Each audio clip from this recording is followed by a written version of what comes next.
What's up, guys? I'm back. This will be a super duper short live stream because I will be on the way to the gym in literally a few minutes. However, give me a second. I'm looking to see if my ride is already here. Nope, that's a different person. Okay, so I think that's my Jamaican neighbors. Shout out to my Jamaican neighbors. I'm trying to get some food from them one day. They have offered my grandmother food quite a bit, and she always turns it down because she doesn't like Caribbean food. I love it. Like I literally grew up on it. When I say grew up on it, literally like I had a Jamaican nanny as a kid, so you know, and I lived in a Jamaican neighborhood when I was little, so I grew up around that food. So, but I'm not Jamaican myself, unfortunately, or fortunately, whatever. I'm foundational Black American, not Jamaican. But in any case, always been close to that community. So, yesterday I did a 5 hour. That's my longest record so far for a live stream. It's 5 hours yesterday. Please check it out if you haven't gotten a chance. You don't have to check it out for the full 5 hours, but I think some people will find it very entertaining who like hearing stuff about philosophy and stuff like that. A lot of people find philosophy interesting, but they might not actually want to do philosophy or read philosophy. um, that's fine. So it's very non-confrontational type philosophy that we talked the other day. I mean, yesterday, rather. I'm sorry. And keep checking. Sorry. Actually, I should just check my phone. I'll get a notification. But in any case, it was very speculative. What's up, Pascal? Um, but yeah, it was very speculative. Like, we didn't really get into traditional metaphysics, the topics that make up metaphysics in philosophy. I allowed people to talk about pretty much anything, and I tried to constrain it by talking specifically about ontology. Ontology. Uh, oh, you're welcome, Pascal. Darien. Um, I focused on.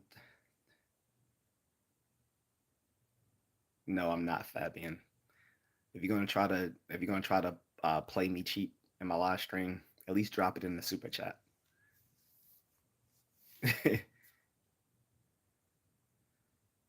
But anyway,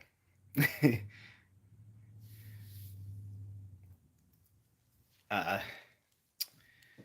so and we didn't get into the traditional things about metaphysics because again, people think metaphysics, as is philosophy, is like a free for all, and neither philosophy, which is a specific academic discipline, nor its subdiscipline of metaphysics are free falls. Like there's traditional topics within it, but I didn't really get into that because I wanted it to be open to everyone. What's up, Antichrist? Um, so we didn't get into things in like the traditional topics like free will versus determinism, uh, dualism versus um, dualism versus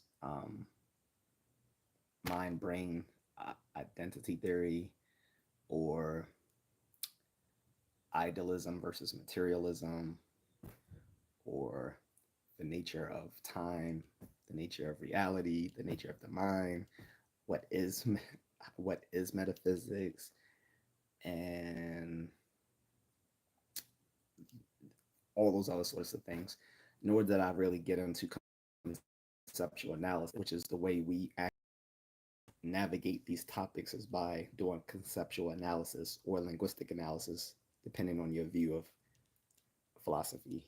Um, Conceptual analysis is just as it sounds. We actually analyze the concepts in these different um, in these different topics and see and we do that to look at to get more clarity on what we're talking about. And sometimes that may show that a certain problem in philosophy is just due to um, unclear language.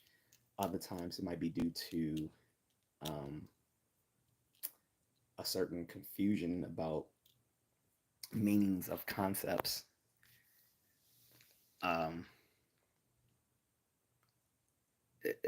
or or sometimes it will lead us to making more precise questions,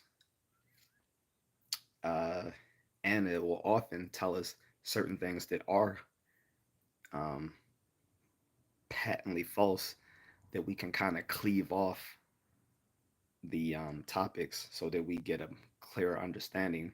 Even if we don't get a definitive answer, sometimes we'll just get a clear understanding of the topic itself. And then sometimes, just sometimes, we actually do get answers. However, usually those answers become very, tend to be highly qualified and usually negative in nature. When I say negative in nature, I mean meaning that those things don't exist. Well, so that's what we arrived at when it comes to things like free will, we or um, things like that, the death or deities, um, or purpose of life. Like, but in any case, this topic is going to sort of be like the sherbet to yesterday's to yesterday's topic. So yesterday's topics was metaphysics. So today's topic will be skepticism and how you can use skepticism can improve your thinking, including on these speculative metaphysics that we talked about yesterday. So again, please check out yesterday's live stream. It is uploaded. Apparently, the longer the live stream, the quicker it actually is for the YouTube to process it. I don't understand that. I might have to read up on that why because I'm pretty sure there's an explanation for that. But in any case, um, I'm going to advocate for a species of skepticism, scientific skepticism, um, as a methodology, not as a view that one should embrace skepticism writ large, but more as a methodology or a way of thinking about certain things. Okay, because that was asked of me a few times. Are you a skeptic? And I said, well, hey, I'm a paranormal skeptic because since we were talking about metaphysics, often it came up questions about the paranormal yesterday. And I'd explained that the paranormal is just one aspect of metaphysics, but it's not really covered in the traditional topics in metaphysics in philosophy coursework, but more it's just under the aegis of metaphysics. Mm. But so I'm gonna advocate for skepticism, and I'm probably gonna have to define it. Ted, if you can't stick with the subject, I suggest you go somewhere else. But anyway, so like I said, a lot of speculative stuff talked about yesterday, whether it was religion, paranormal, um, doing some armchair physics, armchair biology. So a lot of speculative stuff. And I think the antidote to that is skepticism. It's uh, particularly um, scientific skepticism. So I don't want to confuse that with a more philosophical skepticism. Philosophical skepticism is the denial of knowledge, or the assertion that knowledge doesn't exist or can't be justified, which goes all the way back to ancient times. The ancient skepticism were of two types. There was academic skepticism, and Pyrrhonian skepticism. Academic skepticism, because it came out of the Plato's Academy, where you know, a, there was a view among some of those folks that most of what we think and believe really can't be justified. That we hold very little knowledge, um, even of the everyday claims that we use in in our day to day life. But then there was a more extreme version of that called Pyrrhonian skepticism, which said that there's nothing, there's no knowledge claims that can be justified at all, including that claim itself. That is pretty extreme, and I don't know how you can actually function by assume, given that that's true. Either, either in any case, either one you embrace, um, you either one you embrace, it will leave you. It wouldn't be very pragmatic, either way. And sometimes academic skepticism is also called Cartesian skepticism. So those are the same two things. So if you're curious and you want to Google those terms, academic skepticism, Cartesian skepticism, Pyrrhonian skepticism, you'll come across those. But again, academic and Pyrrhonian skepticism are coming from ancient Greek philosophy, whereas Cartesian skepticism was more of like an update of academic skepticism under Descartes. Um, there's another form called Humean skepticism, but I don't know how you actually flesh that out, because Hume's Hume's form of skepticism was complicated. I don't think he outright denied that most knowledge is justified, but he used it more surgically, more like scientific skepticism, which is what I'm advocating for here. Scientific skepticism is what you'll see at places like the Center for Inquiry, which produces the magazine Skeptical Inquirer, and they have a editorial board made up of a bunch of folks that are called CSI, or um, the Center for Skeptical Investigation. It used to be called Cop, but they shortened it. Now it's just Sci or CSI, called the Committee for Skeptical Investigation. Sorry. And it's headed up by a lot of people who are like at the top of their game academically. There's people like Neil deGrasse Tyson, Steven Pinker, Richard Dawkins, Daniel Dennett before he passed away, Carl Sagan before he passed away, um, a, a bunch of folks. Um, they make up this the Committee for Skeptical uh, Investigation, and that's under, again, the umbrella organization Center for Inquiry, based in upstate New York.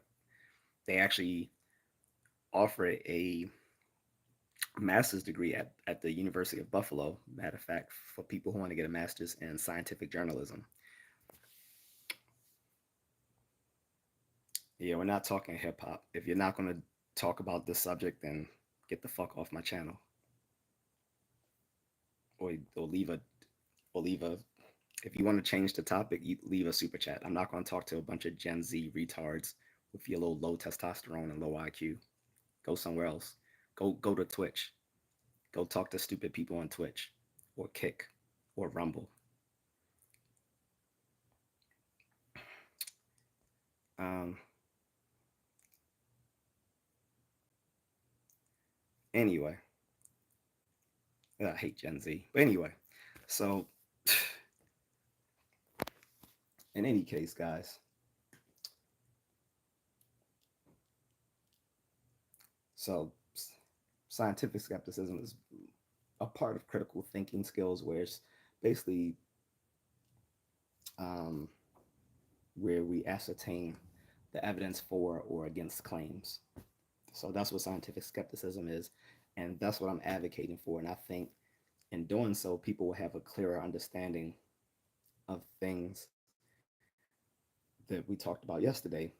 Because as you saw, a lot of people came in with a lot of harebrained ideas, and I had to kind to rein it in and kind of show where their thought upon it might be fallacious.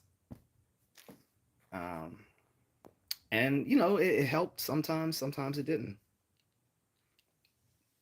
Um, but overall, an embrace of sort of scientific skepticism would go a long way. And I know people are going to ask me how.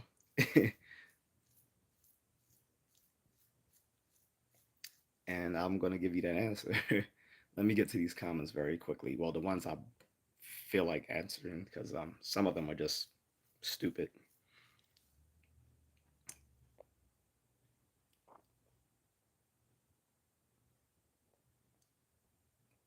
Keith the Door says, "What claim?"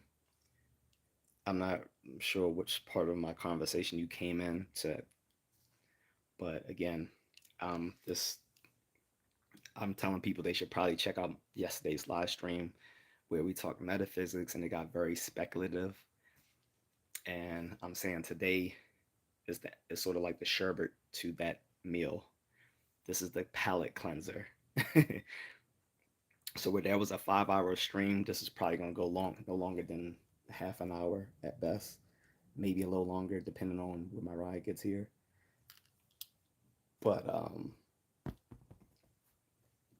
again, consider this live stream the sherbet to yesterday's main course. This is the palate cleanser. The palate cleanser will be skepticism because there was a lot of speculative thinking yesterday. And I allowed it because I know most people aren't taught traditional topics in metaphysics. So I let them talk about anything as long as had it was substantive to talking about things that exist or don't exist. That was that was really the only criterion. So I allowed a lot of speculation. Um, but again, I came in with certain tools to kind of show people where some of the ideas might be a little bit off, and then where some I agreed with. And part of doing that was through my own take on, you know, skepticism, sort of scientific skepticism, which is like, kind of weighing the evidence for and against claims. Um, One way to get started doing that, there's a great website called the Skeptics Dictionary by Robert T. Carroll, or Bob Carroll for short. Um, and the website address is skeptic.com, skepdic.com. That's a great resource for learning about skepticism and a lot of topics that often fall under skepticism, particularly like the paranormal and extra scientific sort of phenomena and claims. That's a great source. The Skeptics Dictionary also has a physical print that you can buy um, through like Amazon or Barnes and Noble or wherever. You can get that book, or you can buy directly from his website. Although Dr. Carroll himself passed away, his family keeps the website running, so I think you can still buy it off his website. But if not, you can go to Amazon or Barnes and Noble, whatever. Uh, so that's a good source. Um, you can also, look up skepticism on philosophy type websites like the um, the Stanford Encyclopedia of Philosophy, which is completely online, and that'll take you through a bunch of topics relating to skepticism. But I'm here as well, so you can ask me questions. Gonna keep this order says, if this is about Christianity, then I'd say, how can we trust a book written by unknown authors who never met Jesus? So yeah, we got into that topic yesterday and a few days ago. So I'm not gonna tread. I'm not gonna tread that same. I'm not gonna tread that same territory.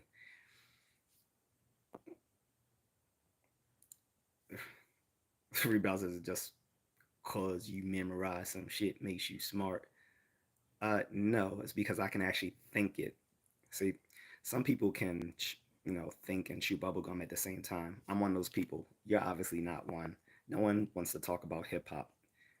If you want to talk about hip hop, you can drop it in the super chat.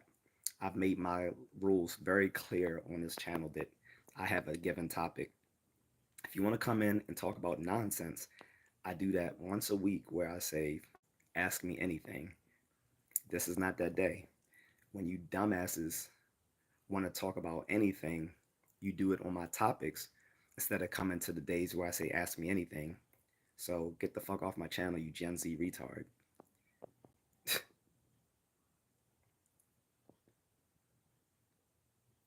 And Kevin Samuels wouldn't put up with your shit either. He would be a lot more rude than I would be. He would be a lot more rude because he doesn't pull up with idiots. Not at all.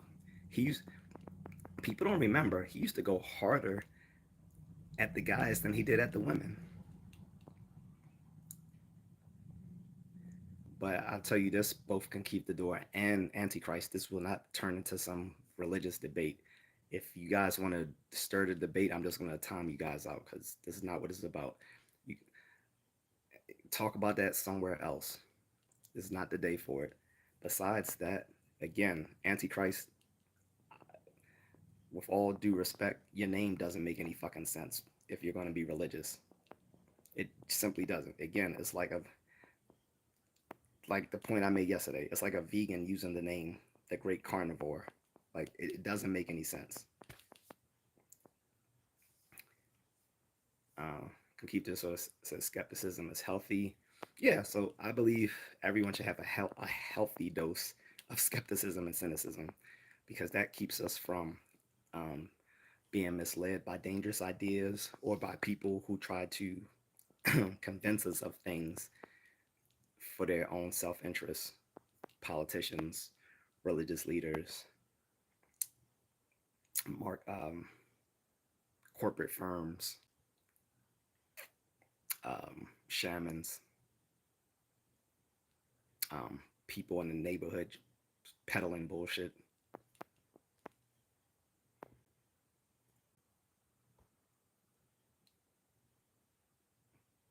Rebound can get the fuck off my channel.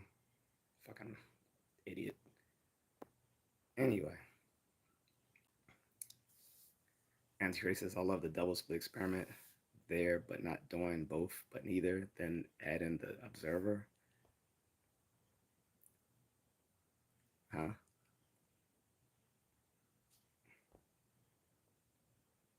I'm not sure how that has to do with this topic. The double slit, yeah. Yeah, the whole thing about photons being split and showing the duality of both photons and uh, showing light's duality as both particles and as waves. I don't see how that factors into this conversation. But anyway, um, yeah, so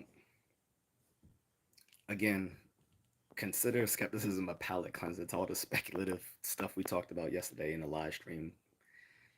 They went on for 5 hours talking about just metaphysics. At least nominally, it was about metaphysics, but it ended up turning into a lot of talk about armchair science and paranormal and quasi-religious ideas, which really isn't traditional metaphysics, but more speculative metaphysics. The reason why skepticism is important because people want to convince you of things all the time. Every day we come up to people who make claims. Most of the claims people make to us from day to day, whether online, especially online, or in real life, tend to be not very well justified, or if not if not justified, they're not always coherent. um, and don't track well with our other rational beliefs about the world. But people know nonetheless want us to believe certain things, especially in a crazy election cycle as we are in right now. We get inundated with claims coming from both political sides, telling us things that are tend to be patently false. Some of them just outright absurd. Um, and you need to have a healthy sense of skepticism and cynicism to deal with these things, to navigate these claims and ideas people are proposing and wanting you to accept. This this gets sort of into an idea of Nietzsche.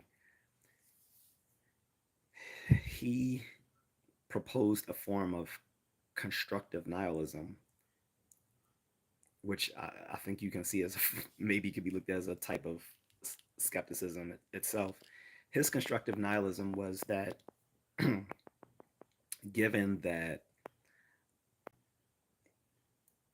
there is no purpose to life, we should be very suspicious of people who peddle ideas to us that claim to give claim to give us more significance to our lives, more meaning. What do they have to gain from it? What does the politician have to gain from convincing you that you should vote for them because they're going to do X, Y, or Z?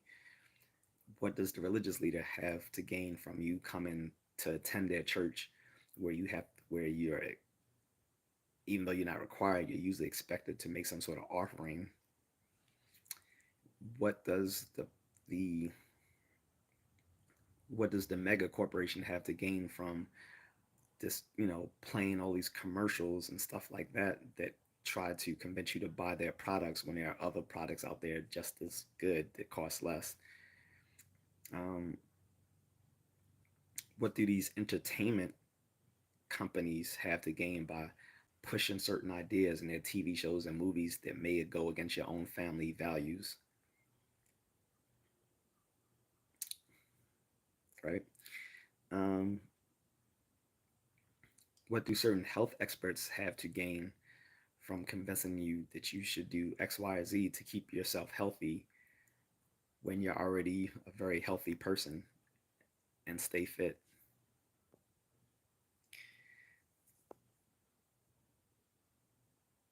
These are these are questions. These are questions that we should look for evidence for and against them.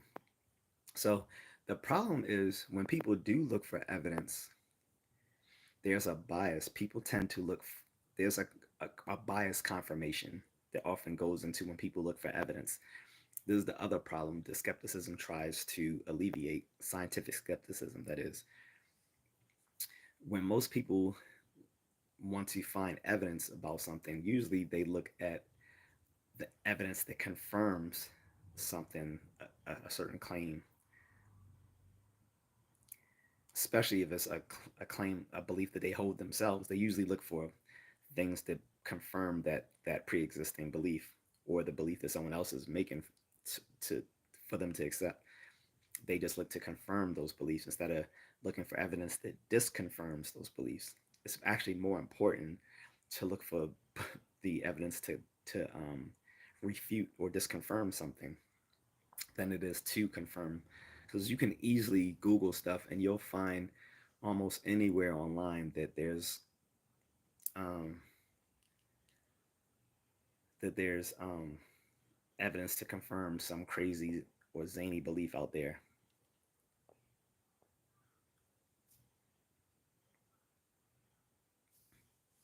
And I know people say, "Oh, there's no one in the chat. Who are you talking to?" guys, again, these videos get uploaded so people watch them on the replay and they get monetized. So it kind of makes sense to keep on going. And if someone wants to interject when they're here, they can. But if they don't, that's fine because this I plan on this being short anyway.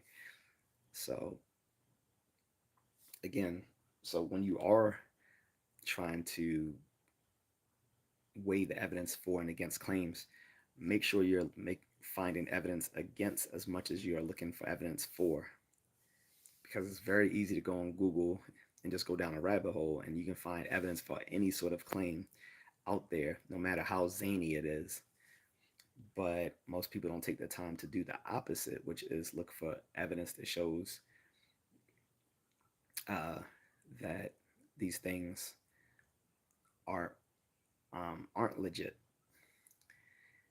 So one of the things you have to, so in doing so, then you have to start learning how to access the evidence coming from experts.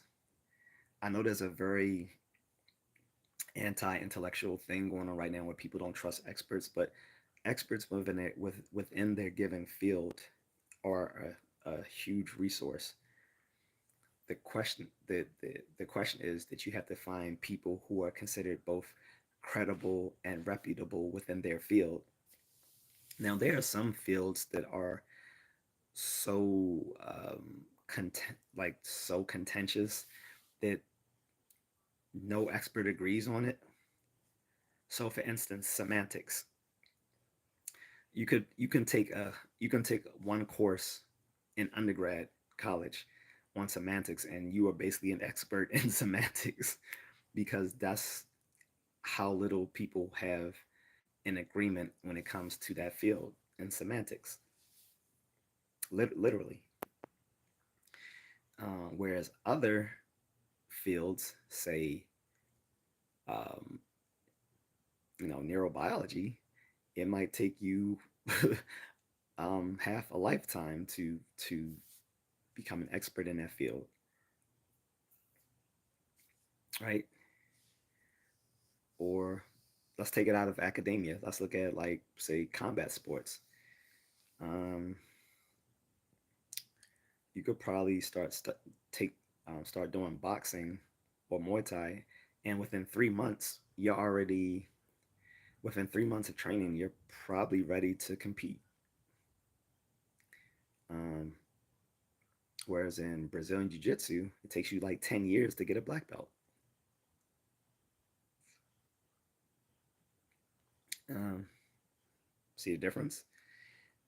But to within that 3 months, you can call yourself a boxer, you can call yourself a Nakmoy, but to call yourself a Brazilian Jiu Jitsu expert, you got to get that black belt, which is going to take you about 10 years, give or take a year or two. Mm.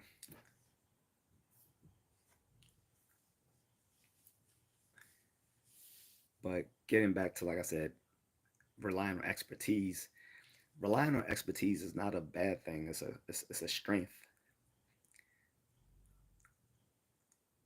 Um, it shows that you know how to look for sources of information, that you can deliberate on those sources of information to tell which is good, which aren't, or which are weaker forms of um, information compared to the stronger sources of information.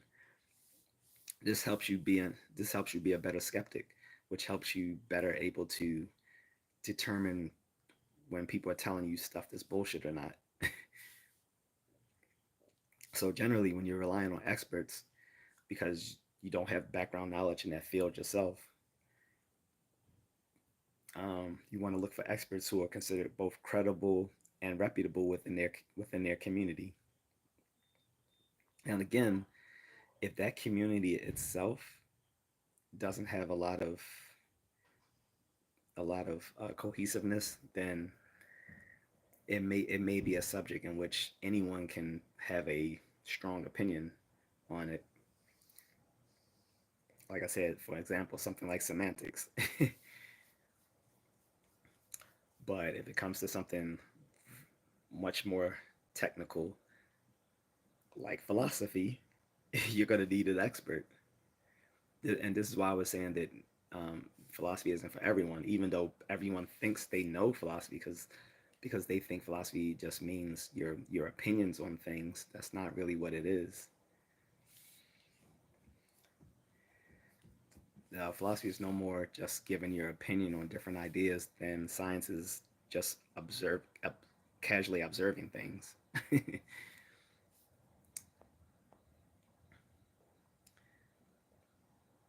Keep checking my. Sorry guys, I'm gonna keep checking my phone here to see when it's time for me to go. And if it's not yet time for me to go, I will probably eat some food. I just had some and that was intentional. It wasn't. I didn't. It wasn't struggle. That wasn't a struggle meal. Like I intentionally had peanut butter and jelly over steak.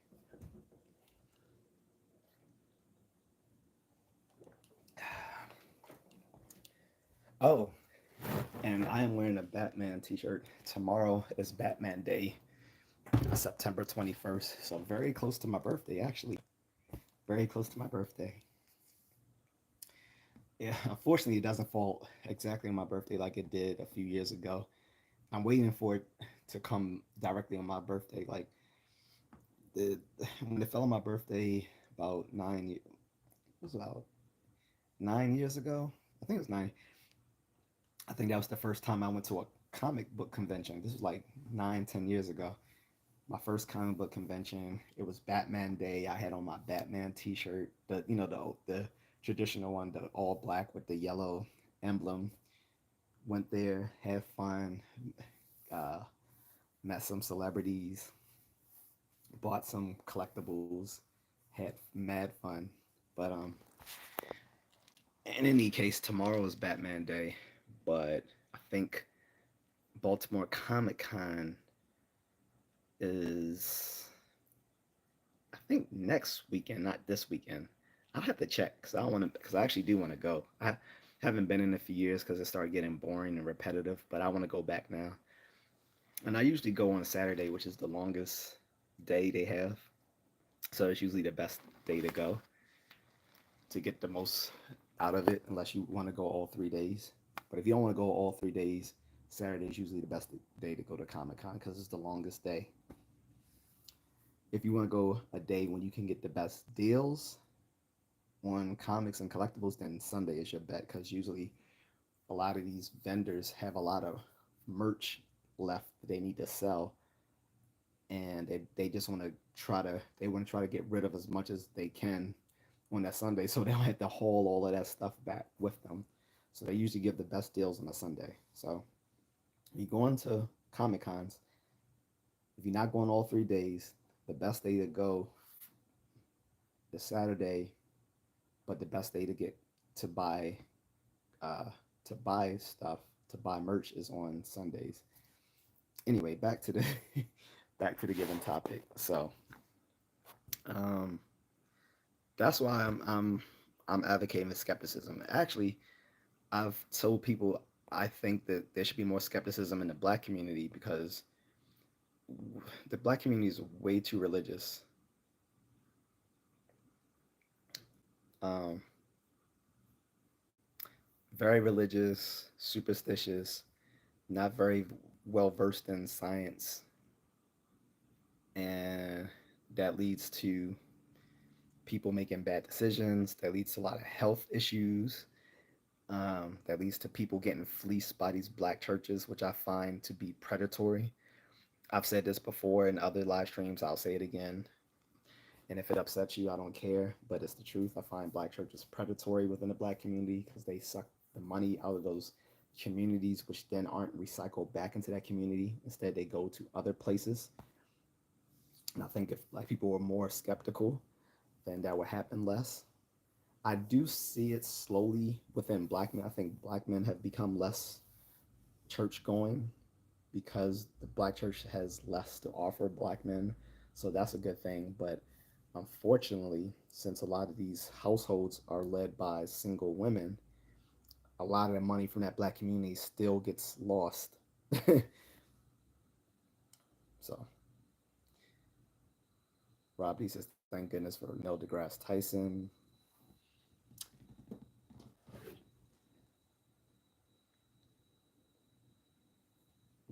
Yeah, like I said, Neil deGrasse Tyson is a card carrying skeptic.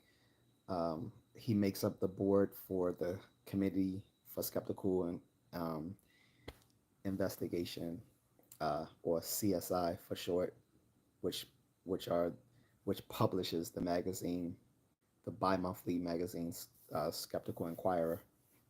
Really good magazine. It would answer a lot of questions that people often have, whether it's talking about certain political views, certain paranormal things. Like someone literally asked me, "Does did I think Bigfoot exists?" yesterday in the live stream, and I think a lot of these things have been decisively answered. um,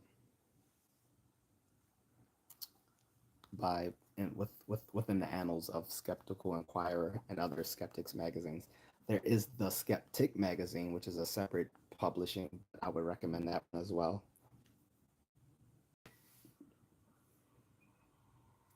Um, but again, if you guys are curious more about skepticism, its topics, how it teaches you how to think about everyday claims that people make and how to assess them for whether they are rational claims or not, then I would recommend the online website. I mean, the online dictionary called the Skeptics Dictionary, skeptic.com, skepdic.com, by the late Bob Carroll, and you can buy the a physical version of that book of that dictionary as well, which they sell both on that website and on Amazon. He was a professor as well before he passed, at a believe some community college in San Francisco. Um,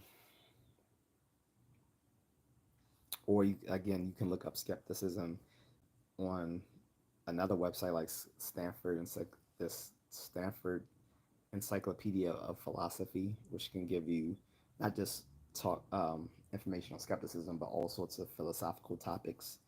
Anything in philosophy, they will have it addressed at the Stanford Encyclopedia of Philosophy.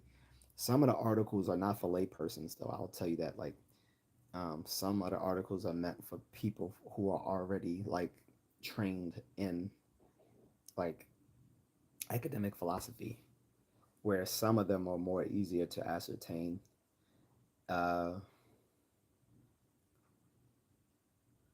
for those who aren't, and I'm sure that's the majority of people watching or will watch this on a replay, um, you might want to look at some other places for philosophy other than the Stanford Encyclopedia of Philosophy online, because it's meant more for people who actually do philosophy and study it than for lay persons.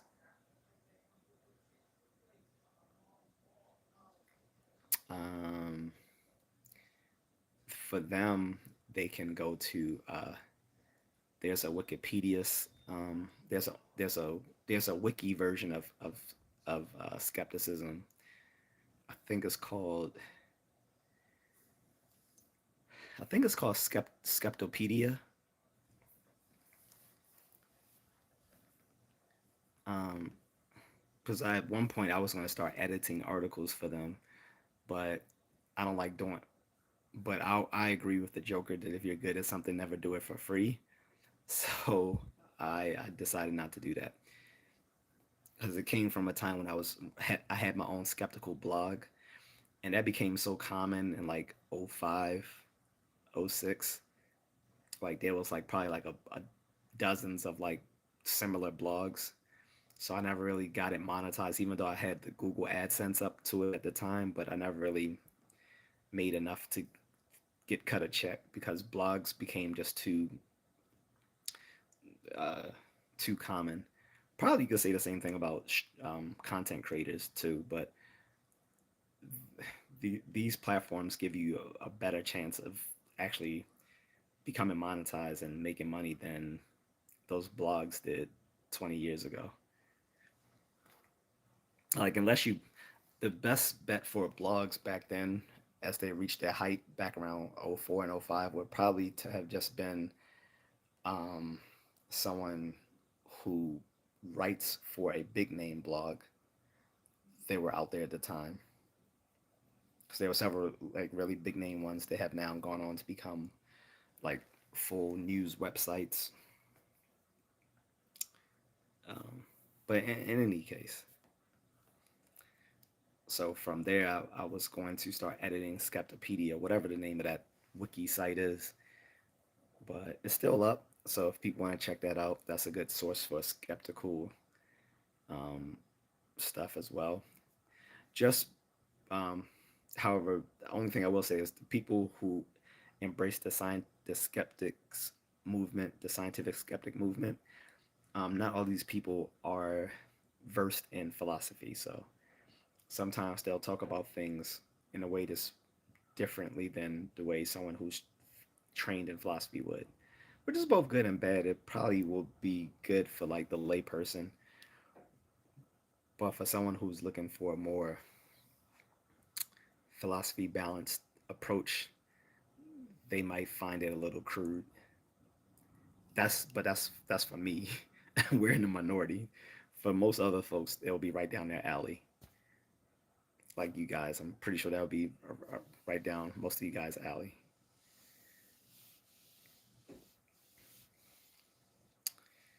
Um, Not a lot of back and forth here, so I'm probably gonna go soon. Um, I did eat those peanut butter and jelly sandwiches, but I might eat that steak before gym so I can have the protein.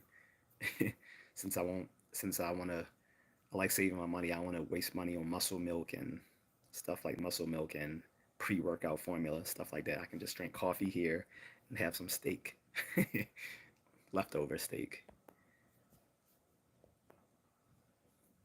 But so, do you guys have questions like, do people want to know what is skepticism, what isn't skepticism, how would that help them, what does that have to do with yesterday's live stream?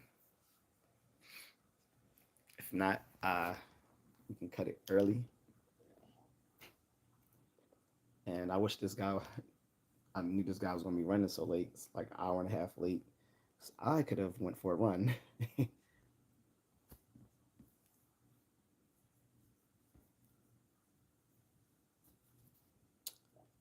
But I'm gonna give it a few minutes, and if there's no other conversation, then I can go. I mean, I realize it's Friday night, so most people should have something better to do. I know I would at when I was in my 20s. I wouldn't be in a live stream.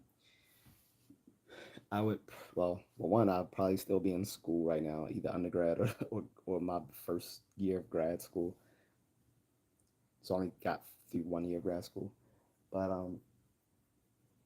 I probably like in school, hanging like probably with some friends, and either about to go to the movies. Well, there's no good movies out right now, but um, either going to the movies or probably just hanging out and drinking before we went to the club that night. Unless it's like when I hit 24, 25, because we stopped kind of hitting the clubs. Like the clubs kind of became lame once you hit like 24, 25, because the 25 and older crowd at the clubs, the women just weren't as attractive. I'm sorry. It was maybe that's just because it was the DC area, but the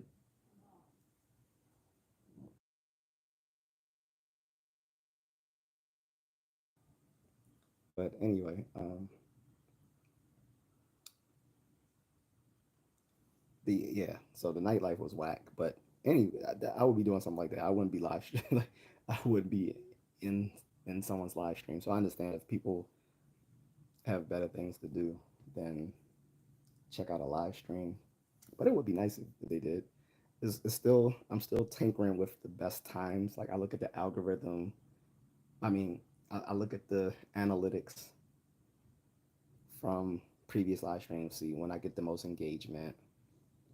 I know more or less it is around this time, but it may be different on different days because usually it's around this time frame that I get the most engagement, but it might differ from day to day. So now I have to break it down from day to day. So for instance, I saw on Sundays, uh, I got a lot of engagement, like somewhere like the late morning, early afternoon. That was like a good time for engagement. Where I didn't actually think it was. I was rather surprised, and I don't know how much of it was the time period or how much of it was the topic, which was a spicy topic talking about um, Kamala Harris and some other stuff at the time. So maybe it was just a spicy topic which made it so engaging, or maybe it was the time frame. I'm not sure, but I'm still tinkering, guys, with when I can get the most engagement. I've seen like when I try to do live streams earlier during the day, I don't get much engagement, especially from actual like people here in America. Like sometimes I will get engagement early during the day, but most of those people tend to be from overseas. And since a lot of my topics focus on very American centric topics, it's not very useful to talk about local um, things that are local to Americans um, at a time where I'm only going to get foreign people participating in the discussion. So it's a constant trial and error. I think on Fridays this may not be the best time to engage people. I think it might actually be later during the evening for. I think it might be later during the day.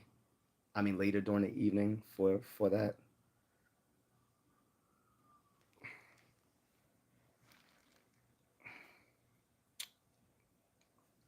But again, so like I said, I didn't expect this to go long anyway. Like I said, this was the palate cleanser to yesterday's course.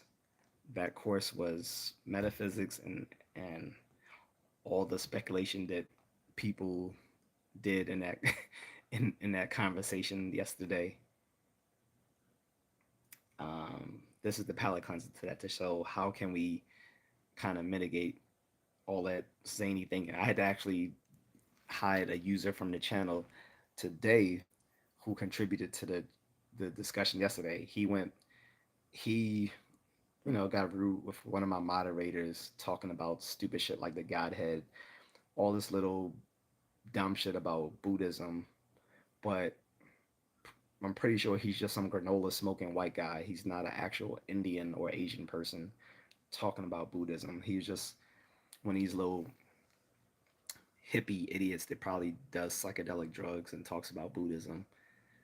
And he tried to conflate his beliefs to scientific, to like thoughts on, um, to some thoughts on science that I was discussing with someone else. And that's usually the sign that someone's kind of weird, like has some weird thinking processes going on. Because someone's asking me something about the Big Bang that has nothing to do with talking about the Godhead, whatever the hell that means, or Theravada Buddhism or Mahayana Buddhism, whatever. Like they have nothing to do with each other unless you're one of these people who sleep, eat, and shit Deepak Chopra, which is again why we have skepticism as an antidote to that sort of bad reasoning. But yeah, I had to hide him from the channel because he came on and left some comments on yesterday's live stream. They weren't very um, useful. And I told him what I thought. I said he should stay off drugs. He didn't like that. Probably because he uses a lot of drugs.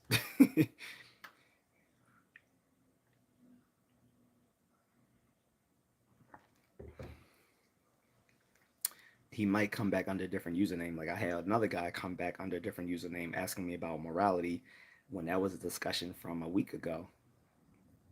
And he doesn't know when to give up because he's literally come back under 6 or 7 different usernames from a discussion we had over a week ago. But he didn't like the outcome because I didn't agree with him. Instead of taking it on the chin and thinking, where am I wrong in what I was saying? He wants he wants to keep confronting me and laying upon insults and ad hominems. Like that's going to help what he has to say.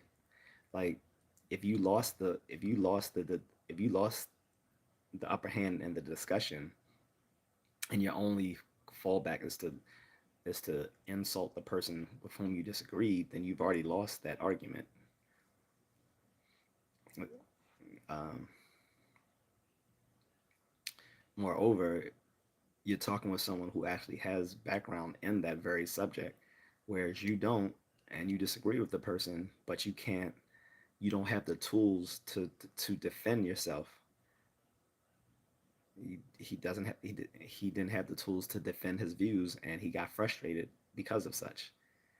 Again, this is why we should embrace skepticism.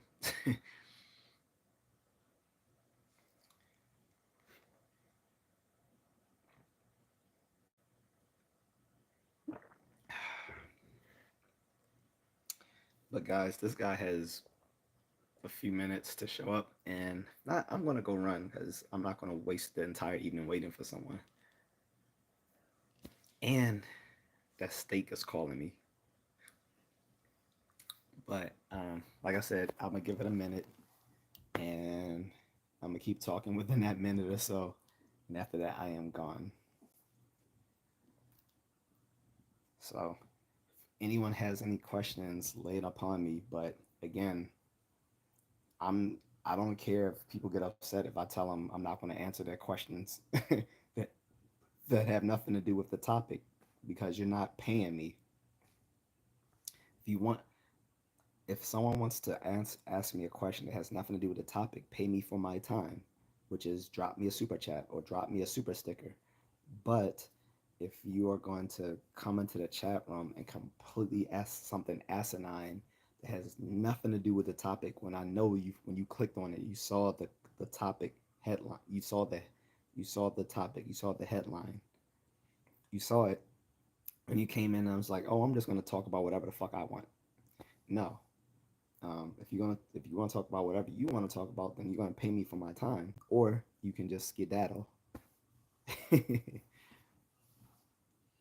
And again, I don't care if there's no one here because this gets replayed, and can be used in other future things. So, but anywho, guys, only one person. If wavers from like 1 to 2 people, so I mean from 0 to 2 people. So I'm gonna go. I didn't see any questions or comments or thoughts or critiques of what I said, other than some moron saying let's talk about hip hop, which he's an idiot because grown men talking about hip hop is stupid. It's, and if he's a kid, he's still stupid because you should have better things to talk about. Even when I talked about hip hop as a teenager, I still had other things to talk about, but then I wasn't exactly dumb either. So oopsie daisy.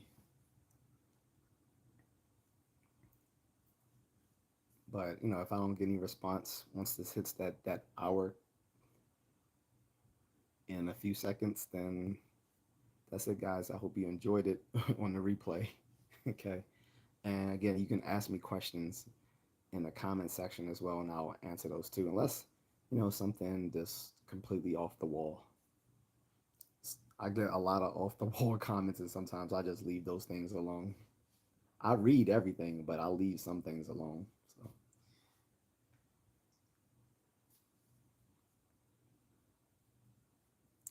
I don't even see my moderators right now, so I know they got stuff to do as well. Again, it's a Friday. I completely understand. I'm still in the trial and error for when is the best time to stream on a Friday. It could be early, although I doubt it. I think it's probably late when people are coming back home. But then those people might be a little bit inebriated, so we'll see. Fridays might be better for the Ask Me Anything format, but it's just that I don't want to do Ask Me Anything on a specific day every week. I like to switch it up. Um, but that's it, guys. Have a good one. If you have more questions about skepticism, about yesterday's topic on metaphysics, or something else related to philosophy, then you can leave it in the comment section and I'll check it out. And again, I usually answer those things. I read everything, but I usually will answer it if it's something, um, that people have asked me in good faith. True Hefe says, "What's good, big man?" Not much. I'm actually about to go because I didn't haven't got much engagement on this stream. Um, I was talking about skepticism, and this was like kind of related to a stream I did yesterday on metaphysics. So I wanted to use like this opportunity to kind of straighten people out on some of the crazy stuff that people were saying yesterday.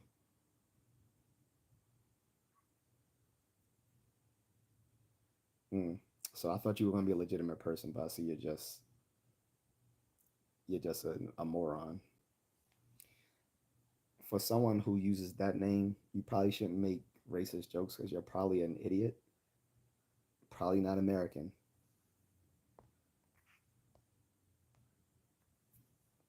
Anyway, so only engagement I got from a troll means it's time to go. So peace out, guys.